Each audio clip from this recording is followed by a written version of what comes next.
Começou mais um Tá Beleza Podcast, tudo sobre saúde mental, bem-estar e estética, apresentado por mim, Marco Vandami, e ele, a fera do transplante capilar no Brasil, número 1, meu irmão, Dr. Joel Lacerda. É amigo, né? Não, mas é real. E olha, a gente não começa nenhum episódio sem antes o seu Triple C. É isso, galera. Triple C é curtiu, comentou, compartilhou. É muito importante pra gente e pra vocês, por quê? Cada vez que bomba, que viraliza, a gente traz só fera. E hoje...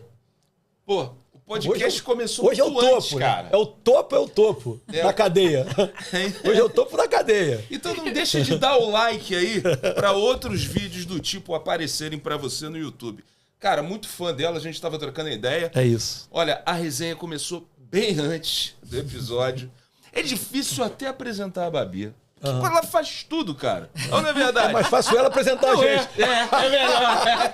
Babi Xavier hoje aqui no programa. Sério? Uma honra ter você aqui com a gente. Muito bom. Oi, eu sou Babi Xavier, eu tô aqui com o Marco Vandami, Dr. Joel Lacerda, e a gente tá no Tá Beleza Podcast. A gente vai conversar sobre tudo e tudo que vier e tudo que vocês quiserem também, viu? Joguem nos comentários que vai ter segunda parte. Agora uma coisa que, assim, você é atriz, apresentadora, entre tantas coisas, qual na arte, o que te dá mais prazer? Cantora. O que mais te completa?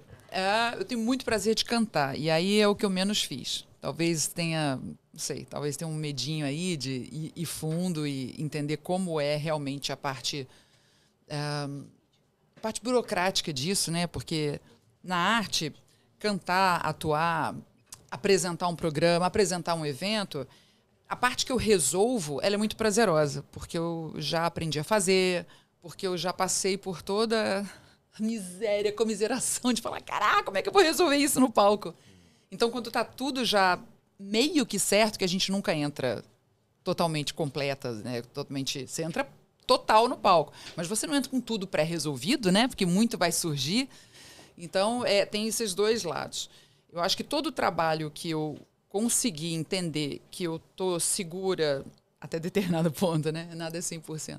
Mas que eu sei o que eu tenho que fazer e eu sei quais coelhos eu vou tirar de quais cartolas, né? Porque tem que ter várias cartolas. Aí sim, aí eu entro e falo, vem, Devir, vem. Aí, então pode ser, eu gosto de apresentação de evento, adoro ser mestre de cerimônias em eventos, adoro resolver as questões, ver público, ver a executiva da marca que está subindo e ver, deu problema no vídeo, Babi, enrola mais um pouquinho, beleza. Gente, então, sabe essa semana, eu estava pensando aqui e eu vou. Isso, lógico que veio com o tempo, né? De não ter medo de errar, se errar pede desculpas. Uma vez eu estava apresentando um evento e estava muito calor. E tem uma hora que você não pode falar, gente, pelo amor de Deus, né? Bota o ar-condicionado decente. Não pode, você está ali no embalo, está falando de outras coisas. E eu estava completamente dentro do universo dessa apresentação. E aí teve uma hora que o calor ele me deixa mole, assim, até quando eu vou fazer cena de novela que é externa, o cinema, né, não tem, é no sol, você está com calor e tal, eu falo, meu Deus do céu, agora eu estou a 70%, meu modo, né, daqui a pouco eu estou bateria fraca, gente, peraí, porque o calor me dá uma moleza e eu não consigo raciocinar muito bem. Não sei porque que eu nasci no Rio de Janeiro, gente. Eu devia ter nascido, sei lá, em outro lugar. Mas eu nasci aqui, acho que é para me adaptar. E eu não conseguia falar a palavra empreendedorismo. Não conseguia falar. E aí o co-apresentador me ajudou. Foi numa hora que eu falei, é a primeira vez que acontece isso em anos de profissão, né? E muito obrigada e tal, fulano de tal. E eu fui seguir. Porque eu vi que a vida é sobre isso, né? Você pode estar com todas as atenções para você naquele momento, mas você tem que estar honesto. E a vulnerabilidade, ela tem que aparecer. Ela tem que aparecer com você estando seguro de que você vai tentar dar conta. Se não conseguir, pede ajuda. Ou, agora não deu, vamos para a próxima. Como posso melhorar? É sobre isso, assim. Não é autoajuda, não é nada disso. É uma prática que você tem que fazer todo dia, sabe? Desde não conseguiu treinar 50 minutos, mas, puxa, conseguiu 27, se perdoa e vai embora. E fala, ai, graças a Deus, suei um pouco, arrasei. E vai, sabe? E de tudo, né? Não conseguiu ter aquela conversa com seu filho adolescente, mas já iniciou a conversa. É que ele ficou nervoso e você fala, deixa, quando você estiver melhor a gente conversa. Vamos a ser continuado, calma. E depois volta quando estiver melhor. É importante entender que a gente não vai conseguir tudo que a gente quer, na hora que a gente quer, do jeito que a gente quer, sempre.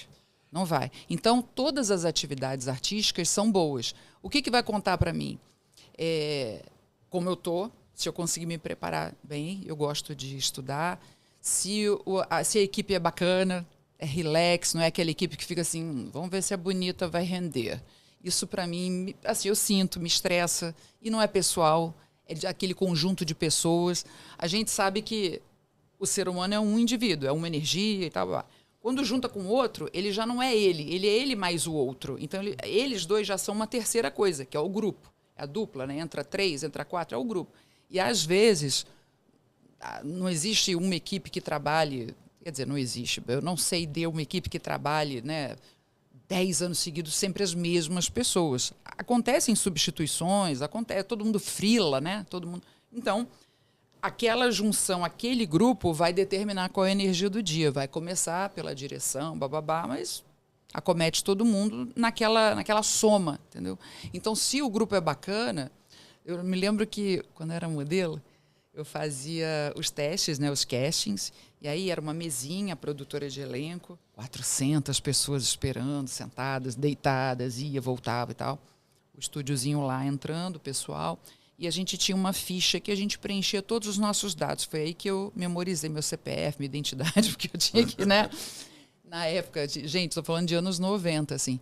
Eu me lembro que o pessoal da Conspiração Filmes botava no finalzinho, assim, dessa ficha, assim, tipo uma observação carinhosa, assim, não trabalhamos com gente chata. Eu achava tão legal isso, porque é uma forma de quebrar logo, sabe? Não chega cheio de defesas. Chega, faz seu teste, esteja bem para fazer seu trabalho, né? Tenta resolver ou tenta arrumar suas caixinhas antes de entrar para gravar, antes de entrar para o seu trabalho, seja ele qual for, né? Não só na arte. Foi engraçado que a gente que é espectador aqui, telespectador, o que é que seja, acha que criou um mundo cor-de-rosa, que é a coisa mais linda, todo mundo sorrindo, bem-humorado. E como é que é isso por trás? Exato. Não é assim, porque você tem muitas responsabilidades, assim. Você tem responsabilidades com como você se cuida, como você estudou sobre aquilo, né, até onde você foi, como você se preparou, porque às vezes você estuda, mas não se prepara. Tem uma diferença, né? E tem coisas, por exemplo, eu tenho dificuldade com pontualidade. Então, assim, ou eu tenho que botar na minha cabeça que é quase 1 hora mais cedo, ou já me falem o horário errado, entendeu? Eu preciso... Ela que já conta uma derrota. Eu tenho dificuldade, gente. Eu tenho dificuldade, porque eu não... assim, eu acho que eu não tenho TOC, né? O transtorno obsessivo compulsivo. Eu acho que eu não tenho.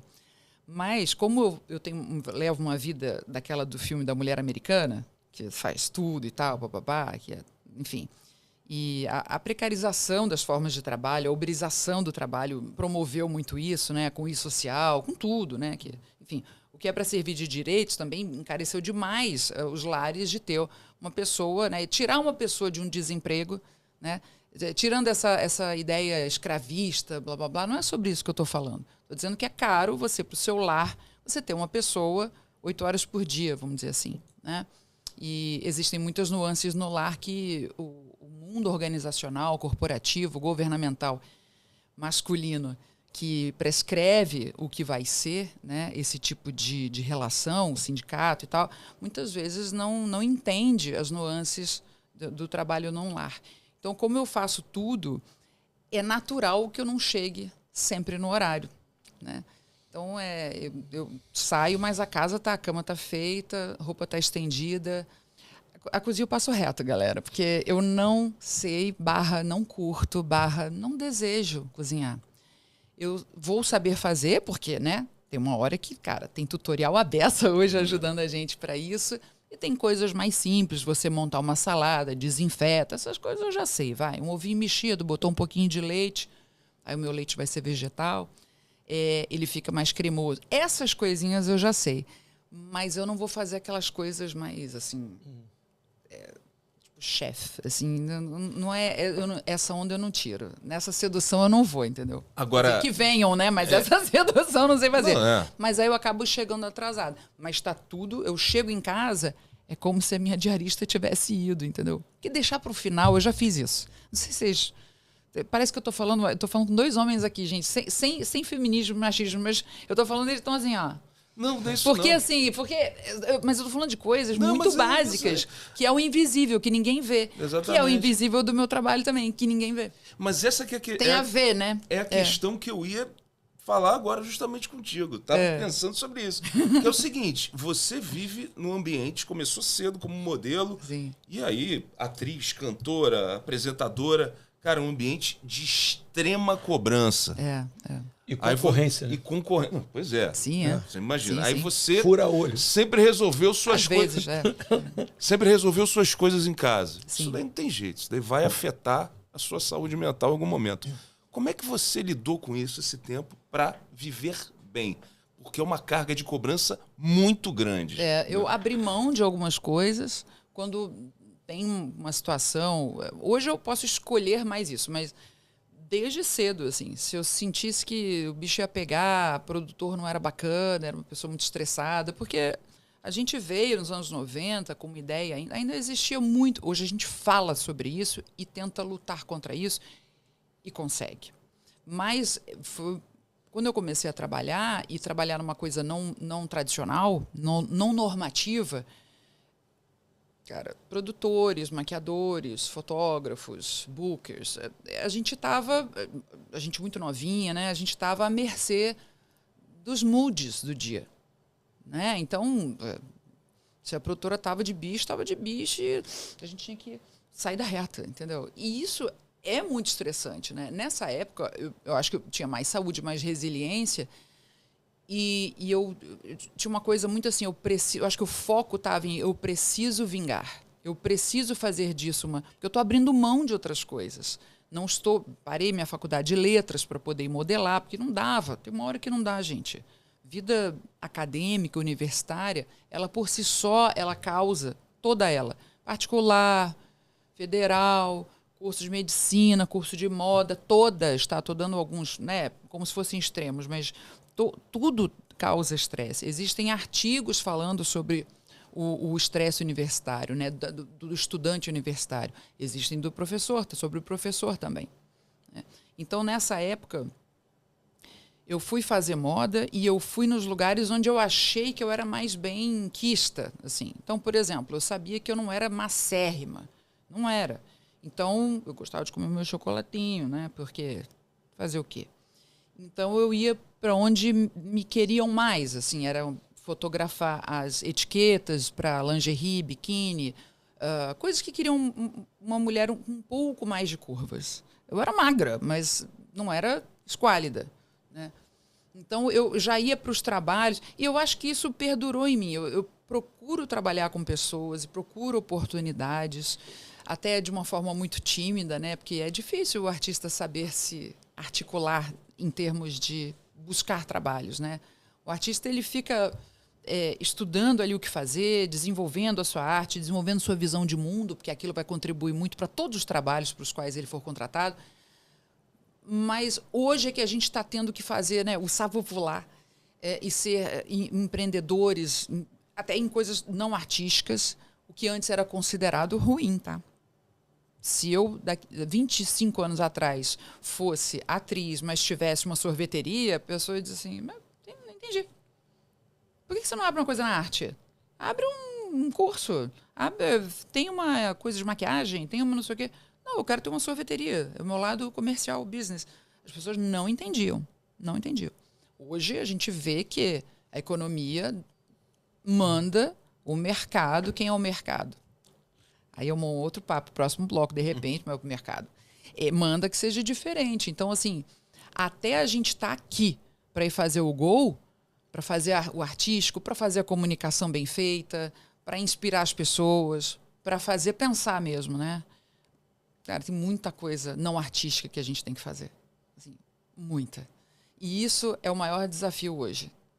é eu chegar aqui e ainda ter o vício de ser uma artista, de ser uma comunicadora. Você, com uma mulher assim à frente do seu tempo, formadora de opinião, né, muito inteligente, você sente que hoje a sociedade, né, o mundo... Você usou um termo muito legal, se fosse o mundo dos homens. Na verdade, o mundo machista, né?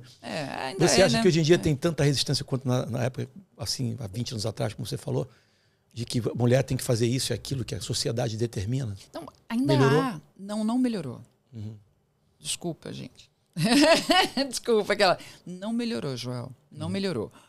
O que está acontecendo é que a gente está começando a ter que falar sobre isso, porque o mundo está adoecendo. Você falou como é que eu lidei, né, com os desafios até aqui. Eu tive burnout.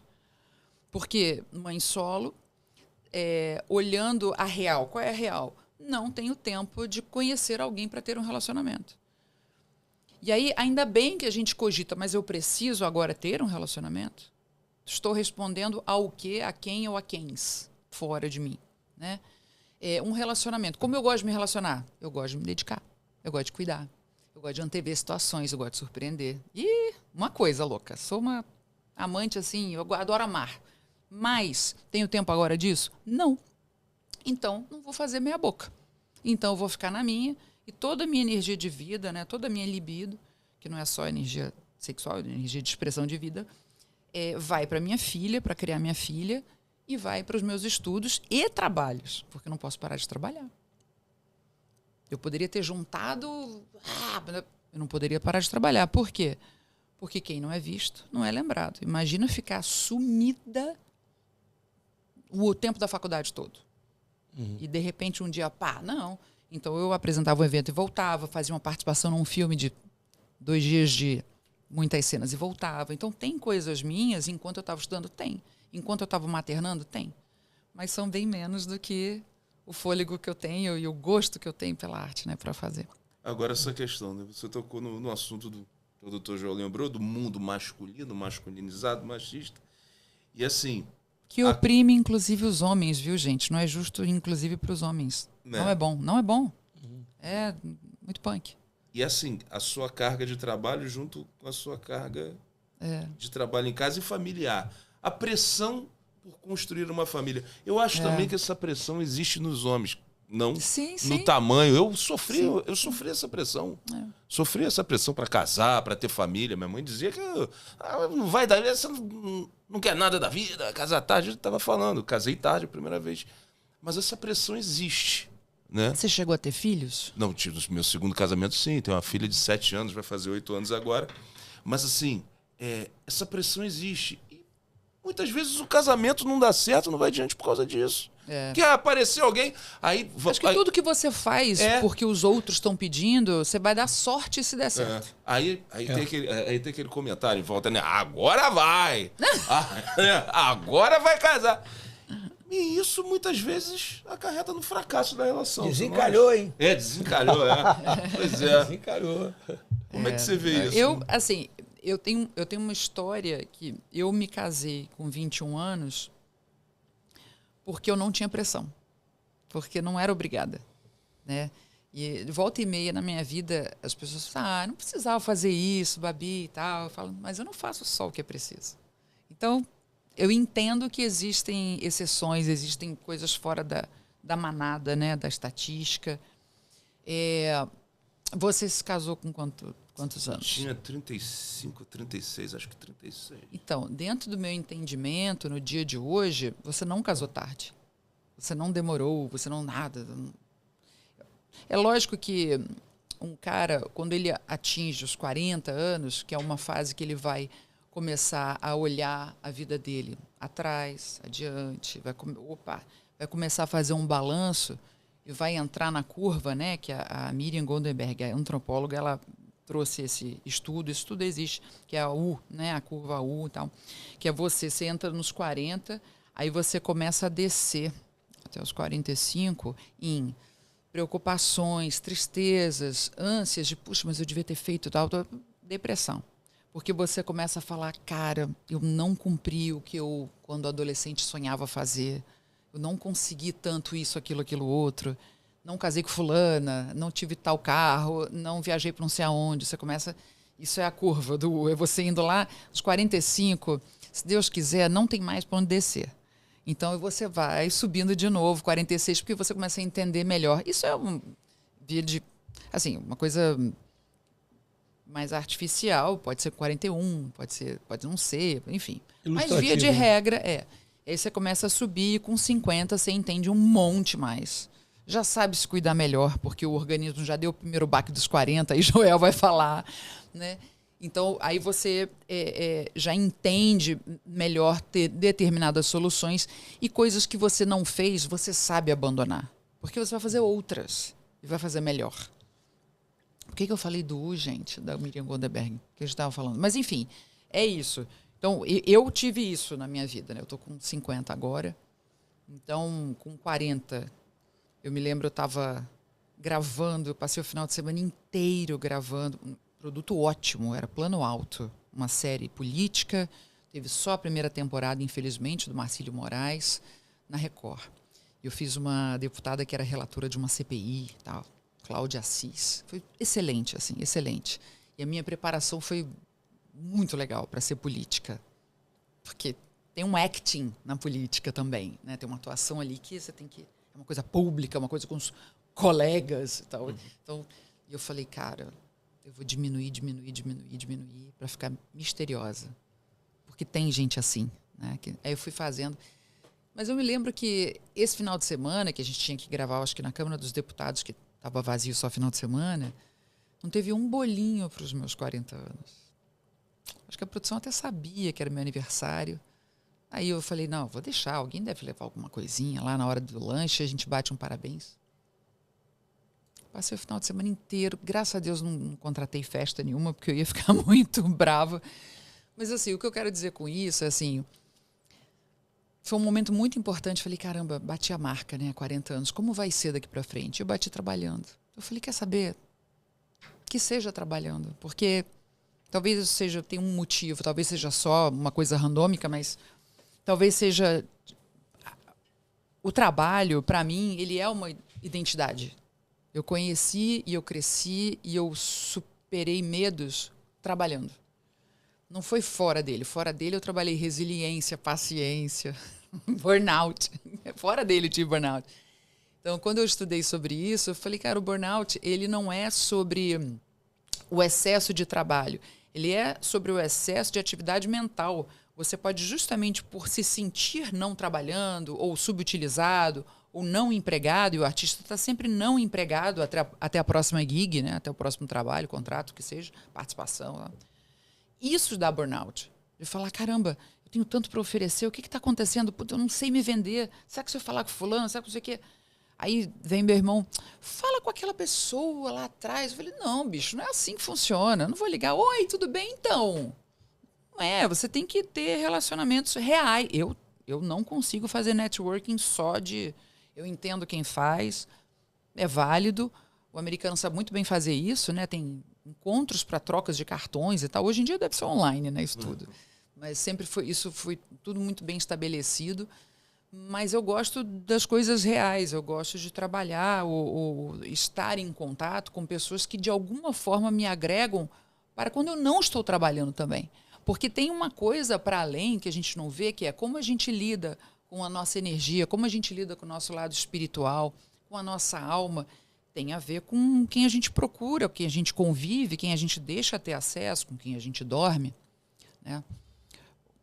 Com quem a gente transa. Porque a energia fica, né? E essa questão da energia é fundamental, né?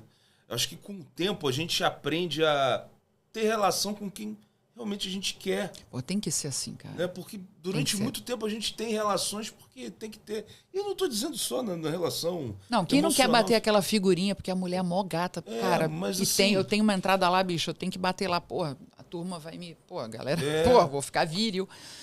Sei quais são as palavras exatas que passam, mas é isso, né? Você quer ser visto com determinada pessoa, porque...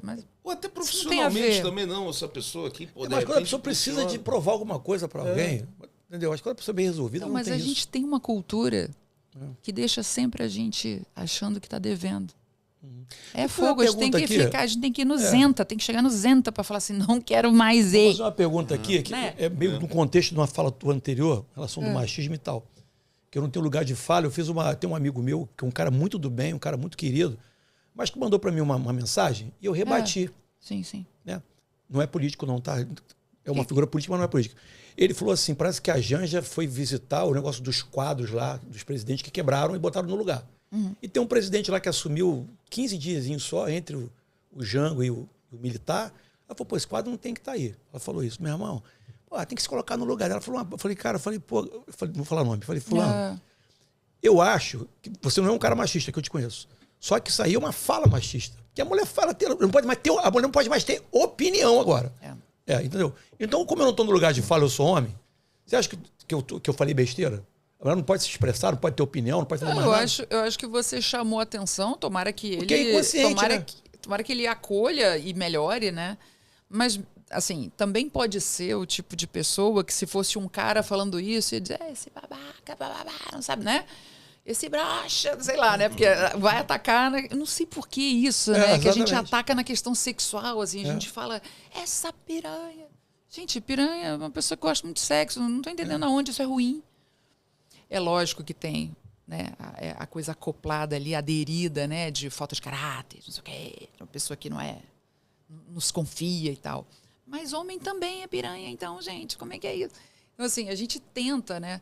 Mas não foi o que você fez. Eu acho que você tentou dizer para ele, cara, ela deu uma opinião, não foi feliz. Né? Não foi feliz, não tem que, né? A não ser que ela seja uma assessora direta. Mas se fosse um homem, não falariam isso. O homem pode falar o que quiser e achar o que quiser, tá tudo certo. Não, então, mas ele pode ser uma pessoa que falaria também, o fulano, assessor do Lula, babaca, dizendo que o cara não tinha... Mas não tem que atacar uma mulher. Eu tô entendendo perfeitamente. Não tem que atacar uma mulher porque ela é mulher. Pode atacar a ideia dela. Sim. Não, essa ideia não tem cabimento. Essa mulher não pensou direito. Ponto. Essa mulher, é uma mulher, não pensou direito. Mas dizer que só podia ser mulher... ou que essa mulher tem que se colocar no lugar dela de mulher, num sentido bem pejorativo, que é chata, não tem sentido. Não tem lugar mais hoje. Você falou uma coisa certa. A gente, hoje em dia, você fala muito de valores, assim, que nem te atinge. É o valor do cara. E você quer se meter no valor do cara. Você olha, como é que ele deve agir? Como é que a pessoa tem que agir? Eu acho estranho isso. Pô, a sociedade está pirada. Então... Para isso, comunicação não violenta, né?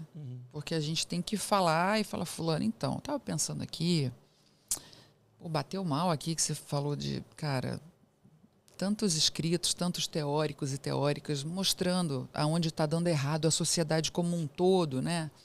Com esses maus tratos ao gênero feminino. Pô, bicho, assim, se fosse homem você ia falar assim, cara? Pensa bem. Então, de repente não é do cargo dela de pensar isso. O cara foi presidente 15 dias, mas foi. Isso é um respeito, isso é uma memória nacional. Eu penso assim, exatamente. Eu também penso assim. Né? Gostaria de ver mais mulheres na presidência também, claro, porque existe um olhar diferenciado, uma alternância de atenção mais dinâmica. Só que tem que ter uma equipe também forte que dê suporte, né? Para que não seja... indiferente. Mas você fez certo, defenda sim. Existem e tem que existir os homens que são feministas. Feminismo não tem só um, né? Tem vários movimentos com vários olhares, o que a gente adere mais, o que a gente não. Eu, por exemplo, adoro... Pode ter sido até por construção mesmo de...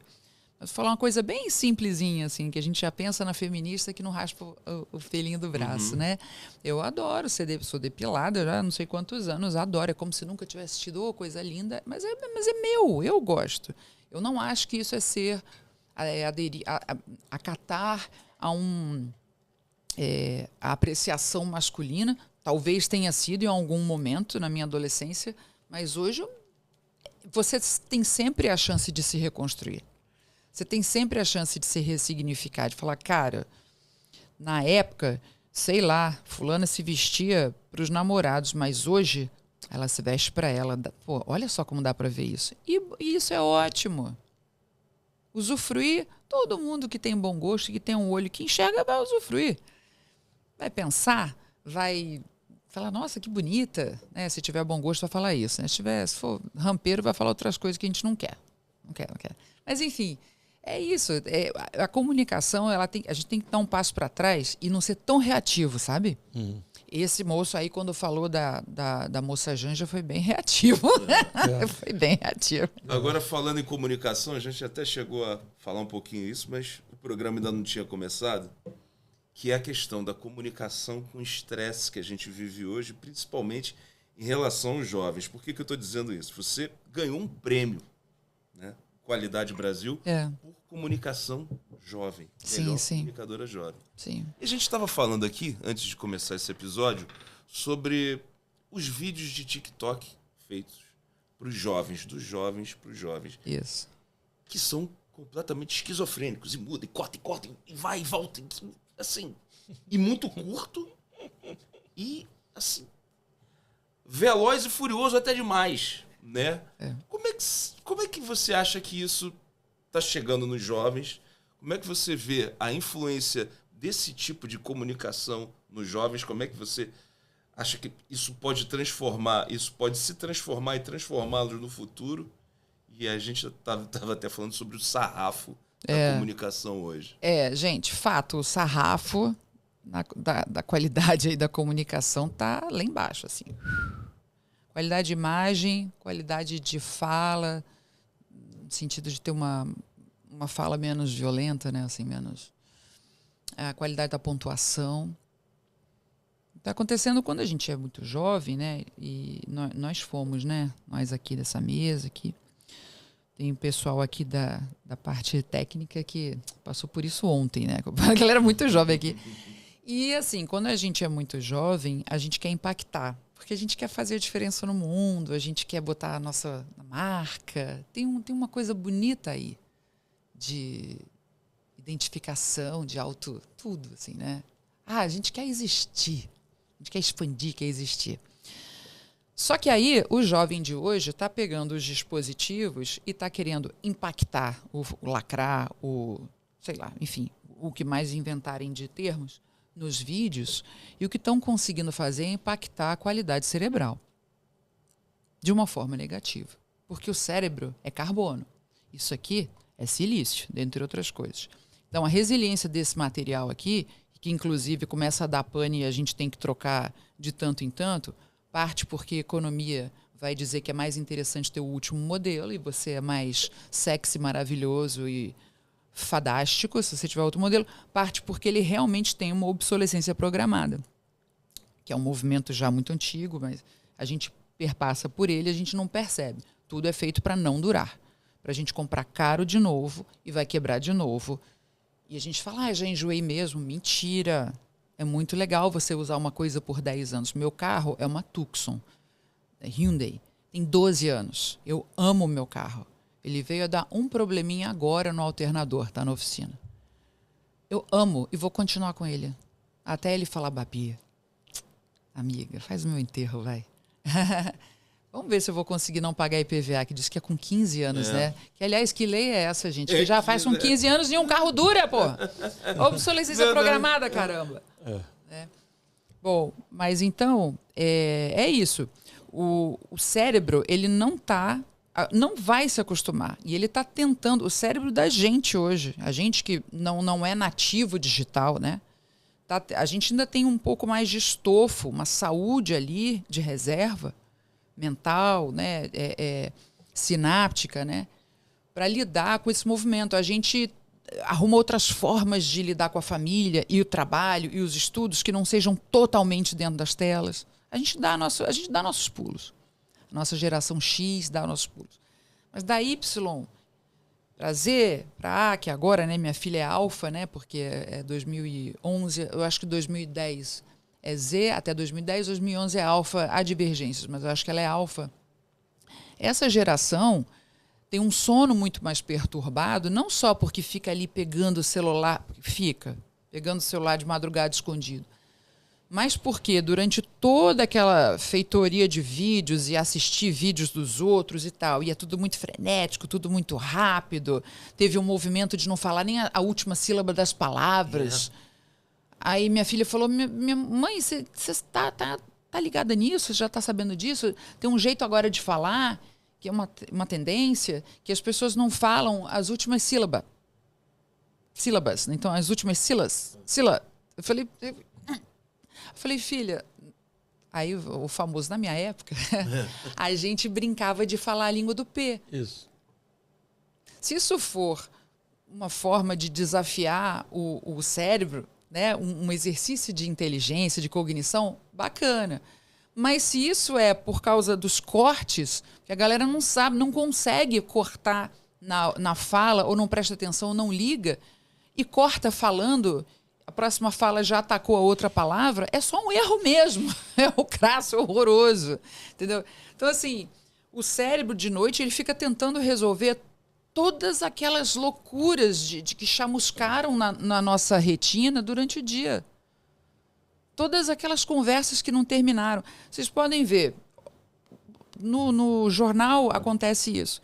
Eu sei que tem que passar todas as manchetes no início do jornal, mas você pode ver, é muito dinâmico. Quando você está começando a tentar exercer um pensamento crítico sobre determinada notícia, mudou o assunto. Aí você se reapruma, tá, agora é outro, tá, isso aqui depois eu penso, você vai pensar de noite. Quando estiver tentando entrar lá nas camadas do sono, lascou pra gente, só aviso isso. Então a gente vai ter que se cuidar muito bem, muita suplementação, muita saúde mental, pessoas que realmente queiram abrir e conversar as coisas boas, acolhimento dos amigos, dos conhecidos, mulheres se ajudando mais, homens ajudando mulheres, grupos, gente...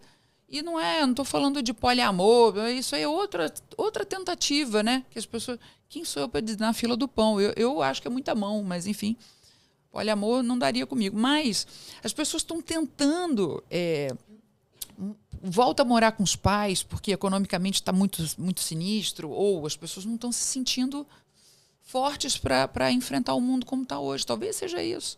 Talvez seja preguiça, talvez seja um monte de outras coisas, tá? Estou tentando ver de forma positiva. Né? Mas que mudou muito, mudou. E a gente está tendo que ver por quê. Por que as coisas estão tão líquidas?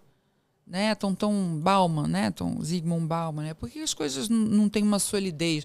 Por que eu não falo que eu vou e realmente vou? A gente fica ali, está confirmado? Você vem mesmo? Você está chegando? Por que está assim? Por que tudo pode mudar o tempo todo? Que liberdade é essa? Será que isso é liberdade? Ou será que isso é só devaneio? Eu sinto também na sociedade hoje aquela apatia em relação ao outro, entendeu? Uhum. Não tem mais isso de você se preocupar com o teu... Até com amigo. Isso vem de alimentação, desde a alimentação nos primeiros anos de vida e o jeito que o outro, o grande outro, cuida dessa criança. Porque a gente não se deixar na mata e vingar, não vai ter... a boa parte das cognições que a gente adquiriu por causa de... Somos seres relacionais, gente. Sim. Então, assim, se você é um pai que cresceu olhando nos olhos do teu filho, reagindo a ele, buscando a reação dele e tal, ele vai ter determinada conduta no mundo. Se fosse uma criança que, Deus me guarde, tivesse ido para um abrigo, os cuidadores de um abrigo são em menor quantidade do que a quantidade de crianças. Não vou falar de qualidade de serviço, não vou falar de nada disso aqui, que não é para isso agora. Mas a quantidade de adultos é menor que a quantidade de crianças e jovens. Então, não dá. Tem que cuidar meio que em grupo, em massa, em roldão. Então, não dá para olhar nos olhos e falar, fala, fulano, o que você precisa? Não, esse choro é de fome, vai. Você está com fome. Está com fome, vamos lá. Eu vou só te mostrar a comida, sente se você quiser, veja se você quer comer. Esse tipo de pausa, por exemplo, não há. É muito raro. E isso dentro de casa, nos lares privados, também não há, não está havendo. Por quê? Porque hoje em dia, não estou dizendo que é melhor, como era nos anos 40, 50, a gente tem que trabalhar fora, porque trabalhar fora para o ser humano, qualquer gênero, é fundamental, constrói a psique, constrói a identidade, como eu estava falando. Mas a gente vem de um jeito de ser que um só saía. Então, um só saía para caçar, enquanto a fêmea ficava com a caverna e os filhotes. Beleza, para a espécie perdurar, né? A gente estende isso para a mulher fica no lar, dos trabalhos invisíveis, né, servindo de uma forma invisível a economia como um todo, mas é um grande suporte, é de base esse tipo de trabalho, que é o que permite ao seu homem seu marido de sair alinhado, não está sujo, né? Está passado, está alimentado, os filhos estão asseados, está todo mundo estudando, o café está na mesa, a cortina está batida, ele não vai ter alergia, tudo isso, não vai ficar doente. Então, a gente sabe, a longevidade do homem está no casamento. A longevidade feminina está nas amigas. Por que será? Né? Enfim, estou botando um monte de semente aqui, gente. Ferrou, que vocês vão ficar pensando nisso à noite, vai ser uma loucura. Né? Tomara que pensem, né? Mas, enfim, então a gente vem de uma economia que um só tinha um salário que possibilitava cuidar daquela casa, daquele lar e até de mais de um filho. Dava para botar na escola, dava para ir ao médico ali, dava para ter quantidade de roupas, consertar coisas, quantidade de eletrodomésticos, pagar a conta de luz, tal, tal. Fazer uma viagenzinha ali uma vez no ano dava. Hoje, não dá. Os dois têm que trabalhar, o adolescente está vindo, tem que trabalhar para botar coisas dentro de casa, porque está tudo muito caro. Por que será? A gente tem que ver isso. Está tudo muito caro, durando menos, e a gente está transferindo essa sensação, esse jeito de viver para as relações. Ah, não, muito trabalho. Não namorar? Ai, noivar. Ih, casar, muito trabalho. Aí vem a galera que fala, não, mas se não der certo, separa. Porque é isso, entendeu? Você comprou uma camisa que você achou cara. Vestiu. Se você achar que não é aquilo tudo, troca de camisa. E assim vai com o carro, e assim vai com a viagem, e assim vai com a mochila, e assim vai com a mulher. Porque mulher era um bem. Não, mas mulher era um bem. Existe ainda uma coisa que a gente vai ter que mudar, e isso demanda anos, de que mulher não é um bem. Esse corpo não é um corpo social. Né? O corpo da mulher, você não pode dizer se a mulher pode abortar ou não. Ela tem que ter isso, é foro íntimo. É muito ruim falar sobre isso e pensar sobre isso, porque o aborto em si é uma coisa muito ruim. Ninguém quer abortar, gente. Ninguém quer. A gente sabe que é um negócio que dilacera. Umas mais, outras menos. Mas é uma coisa fatal. Então, dizer que essa mulherada feminista que quer o aborto... Aí tem uma pessoa que me falou assim, cara, mas pensa, isso vai acabar servindo, porque as pessoas não se educam, vai acabar servindo como um método anticoncepcional, Babi. A pessoa vai sem, como se não houvesse amanhã, e engravidei. No dia seguinte é isso. E vai querer fazer... Pois é. É isso. Então, já tem. Então, mas o que está faltando para a gente realmente colocar as informações pertinentes para o autocuidado para todos? Está faltando interesse, alcance? É muito caro fazer isso? Não é possível. A comunicação é falar. Vontade. É vontade. É buscar. Que horas, né, uma família não entende que, nesse momento, menos filhos é mais poder de decisão. Porque se você tem muitos filhos, tudo bem, você tem um sentido de pertencimento. Eu já perguntei sobre isso. Por que famílias com menos poder aquisitivo têm muitos filhos? Porque eles se protegem. Eles sentem um pertencimento, tem uma outra divide via. Despesa, mata o trabalhador. É uma outra via. Ajudar. É uma outra via. É sentir a casa cheia, é sentir que tem participação e colaboração, né? Você está falando essas dificuldade coisas assim? de todos, a gente se ajuda, e Deus provê, e Deus... Só que é complicado isso, porque na hora da dor é dor. Né? Então, mas hoje as famílias têm que pensar mesmo em ter menos filhos, mas já está porque tendo. Está muito caro, né? Já a linha da natalidade já está muito decrescente. No Japão, inclusive, estão muito preocupados. Só tem idoso agora. Japão, Europa. Entendeu? Isso já está acontecendo. Eu ia te perguntar, você está fazendo psicologia? Formou ou está formando? Formei. Formou, né? Ai, benza a Deus, gente. Que loucura. Então, duas coisas, né? Mas com o pessoal. O que te levou a fazer psicologia, uma artista? E segundo, em todas as especialidades existem subespecialidades. Você já se apaixonou por alguma vertente da psicologia? Já. O que me levou a fazer a psicologia de fato foi que uma amiga falou: acabaram os contratos por tempo? Você está livre? Falei, eu vou ficar livre e tal. Então, mandou o link. Se inscreve e vai fazer. Você lembra que na 5ª série você falou que podia ser psicóloga? Então, o que te impede agora? Eu falei, tá doida? Que isso? Que eu pensei assim, cara... Justamente por não ter o contrato, é que eu vou ter que trabalhar muito mais na arte para girar e para manter o ritmo, os planos de vida e tal. E ela falou, não, expande para cá também e tal. E aí eu pensei bem, e fazer psicologia para mim, naquele momento, começar em 2017, seria bom por quê? Porque ser mãe sozinha ou pai sozinho, que eu vou também abrir aqui, né, estender para os pais, que para mim é a mesma gravidade, não desejo para ninguém. É muito bom ter um outro adulto responsável, muito legal que seja, né? A gente sempre tem cara, ser humano é bicho. Então, vamos lá. A gente sempre tem um pé de uma maior equidade quando é a mesma mãe, é o mesmo pai, ou é até um casal que tem outros filhos, mas que aquele filho ali, eles veem de uma forma igual a responsabilidade para cuidar e tudo, né? Mas eu entendo que vai ser maravilhoso também ter um avô, uma avó, um tio super presente que vai ter aquela representatividade masculina na vida da criança. Então, assim, do que for, eu não desejo a parentalidade solo. Nossa, ela dá muita bursite nos ombros, assim, sabe? Porque é difícil manter.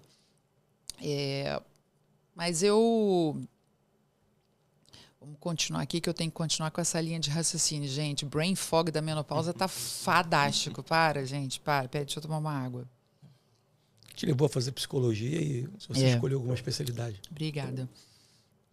Mas uma outra coisa, para além disso, né? Eu falo, vou querer fazer psicologia porque eu quero ver como é que é maternar.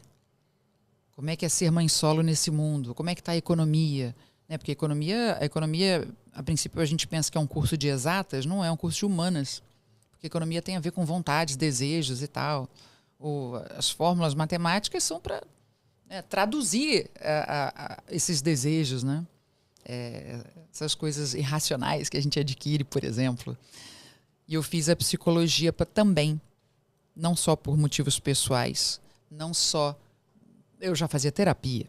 Terapia, para mim, eu já fazia. Que eu entrei na Globo, eu falei, entrei na Globo, entrei na terapia. Eu quero saber quem sou eu e quem a Globo quer que eu seja. Eu acho que foi o melhor passo, assim, porque aí eu continuei na terapia. E fiz psicologia para entender os bastidores, para saber lidar melhor nos bastidores. Porque a terapia, você vai se visitar nas suas sessões, mas você não entende socialmente os movimentos. A psicologia estuda os movimentos sociais. E aí você começa a entender as relações de trabalho. Você tem a psicologia organizacional, a psicologia educacional, escolar. Você tem as várias abordagens, né? Os arcabouços teóricos que te permitem, né? Fala assim, por onde eu vou ver o ser humano? Aí tem Gestalt, tem a psicanálise, tem a TCC, né? Teoria cognitivo-comportamental. Eu gostei muito da psicanálise porque foi uma das primeiras a ser desenvolvidas, pelo menos em livros, né? E palestras, né? Por Freud e sua turma. Tem as vertentes que divergem, enfim, caras que trabalharam com ele e que falaram assim, eu tenho também uma outra impressão. Ele falou, não, mas eu vou continuar aqui porque eu ainda tenho que desenvolver o meu. Então você vai para o teu, né, no caso de Jung, né, que foi para os símbolos, foi para o Oriente e tal, que é a psicologia analítica, né? Isso também é muito legal. Tem umas que se aproximam mais da arte, Gestalt, analítica, se aproximam da arte. Mas eu tenho um lado mais metódico, que é o que me permite também atuar, tá ali inteira, que vem mais que combina mais com a psicanálise. Eu gosto de entender ao que você foi exposto primeiro na sua vida. Isso determina muito como você foi. Quais soluções você tirou? Aonde você se descolou também dessa ambiência para ser você? Isso também é muito legal. Eu fico interessada, porque as pessoas fazem o que fazem. Desde sempre eu fui muito interessada. E agora eu faço um trabalho terapêutico pessoal sob o olhar da esquizoanálise, que também um grupo de teorias e tal. Só que a minha terapeuta, ela tem uma base psicanalítica e depois foi para esquizo. Então eu tô bem... Eu fui com a minha psicanalítica total até 80 anos. Ela fez 80 anos, aí ela aposentou, a gente se fala até hoje, é uma delícia, a Wanda. Amo, Wanda Pinho. Amo você, muito. Ela falou até que ia... Não tô cobrando não, tá? Pelo amor de Deus. Ela falou assim, Ana Bárbara, vou te dar minha coleção de Freud. Eu falei, morri. Eu até tenho alguns já, tá? Por causa dos estudos, mas é lindo isso, né? E a minha agora, ela aí eu não falo porque ela é corrente, né? Aqui já foi, eu posso falar. Mas ela não vou falar o nome dela, mas ela é da Esquizo e eu estou gostando muito. Porque eu não vou falar exatamente o que é esquizoanálise aqui, gente, mas, cara, estou desenvolvendo uma potência. Eu acho que combinou também com 50 anos, a minha filha está adolescente, eu estou apaixonada, eu acho que veio isso, entendeu? Eu tô namorando. Que beleza. Babi Xavier, hoje aqui no programa, sensacional. Muito obrigado pela sua presença aqui no Tá Beleza Podcast. O microfone é seu, eu sei que você tem o seu podcast. Tenho, tá Deja Vu Podcast. Na Amazon Prime. Sim, não falta coisa, por favor. Eu tenho o Eulália, que é do Igor Moreira, e grande equipe. No Amazon, vocês veem, é um filme nacional lindo, lindo, lindo. Fiz uma participação na segunda temporada de Dom. Então, o primeiro e o segundo episódios eu tô. Inclusive, minha filha faz a filha da personagem, que sou eu. Foi muito interessante. Meu último trabalho é com o Breno Silveira, antes dele falecer. Grande cineasta, desde meus tempos de modelo, né, que a gente fazia publicidade. Eu tô também na internet, no canal da Gypsy Produções, com 3 temporadas de uma série muito linda, que foi um presente em que eu atuo como uma terapeuta. Legal. E é chamada Minha Adorável Terapeuta. É muito legal, gente. São 21 cenas, 21 atores contracenando comigo. E eu não sei como eu consegui fazer, porque... É drama ou comédia? É vida. Você vai abrange ver. tudo, né? Abrange tudo, São pedaços de sessões. E aí você fica tentando resolver ali junto comigo, sabe? É muito interessante. Chama-se Minha Adorável Terapeuta. Tá no YouTube, no canal da Gypsy. E eu estou começando a montar o canal Babi, o canal Babi Xavier. E eu tenho o Deja Vu Podcast, hoje está no Portal IG. O Deja Vu é um talk show intimista. E é muito delicioso. Eu acho que eu trouxe um pouco dele aqui hoje com vocês. Que bom. Foi muito bom. Beleza! Tá beleza. Foi uma honra, Babi. Não deixa de dar o like no vídeo aí, porque outros do tipo vão aparecer para você. E claro, se inscreve, ajuda aqui os ajuda os papaizinhos aqui, como é que faz? Eu já tô inscrita. Isso, aí sim. Curtiu, comentou, compartilhou, manda lá uma mensagenzinha, até sugerindo pauta. Sim, claro, bota aí, ó, nos comentários, sugere a pauta que você quer assistir aqui do Tá Beleza Podcast. Até o próximo, partiu. Coisa linda.